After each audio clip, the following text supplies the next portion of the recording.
साहब आप उसको मुआवजा तो दोगे, लेकिन आपको पता है वो उन पैसों का क्या करेगा? वो उसकी अय्याशियां करेगा और इधर उधर उड़ाएगा और आपसे कहेगा कि वो दुकान में काम करवा रहा वो है। उन पैसों का कुछ भी करे, मैं कुछ नहीं कर सकता, सरकारी काम है। साहब आप तो बहुत कुछ कर सकते हो।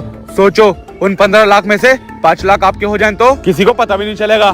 तू मुझे रिश्वत दे रहा है? अरे नहीं नहीं साहब, मैं तो आपको सिर्फ मिठाई के पैसे दे रहा हूँ, लेकिन मुआवजा मुझे मिलना चाहिए। ठीक है, 5 लाख मुझे मिलना चाहिए, वो मुआवजा तेरा। पक्का साहब पक्का। हाँ अजीम बताओ क्या हुआ? साहब मेरा जो मुआवजा मिलने वाला था मुझे दे दिए, मेरी दुकान में काम हो रहा है।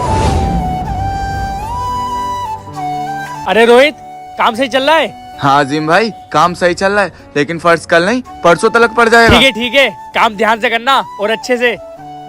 जी मालिक, ध्यान से करेंगे, लेकिन आपसे एक गुजारिश है। हाँ बताओ।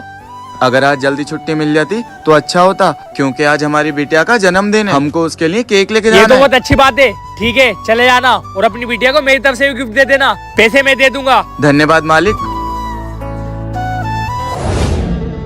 इसकी दुकान में तो काम चल रहा है।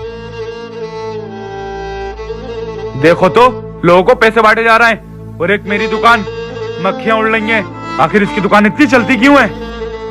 साहब मैंने उधार लेके दुकान ले ली और उसमें काम करा रहा हूँ। उधार लेके काम करा रहा हूँ? किसने कहा था तुमसे? तुम्हारा नाम लिस्ट में से कट चुका है। क्या साहब आप ये क्या कह रहे हैं?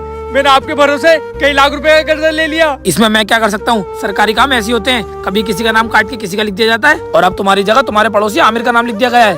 नहीं साहब ऐसा मत करो, मैं बर्बाद हो जाऊंगा और मैं लोगों के पैसे कहाँ से दूंगा? वो सब मैं नहीं जानता, सरकार से बात करो। दोस्तों वीडियो को लाइक करके कमेंट बॉक्स में जरूर बताएं, आखिर गरीब के साथ ही ऐसा क्यों होता है।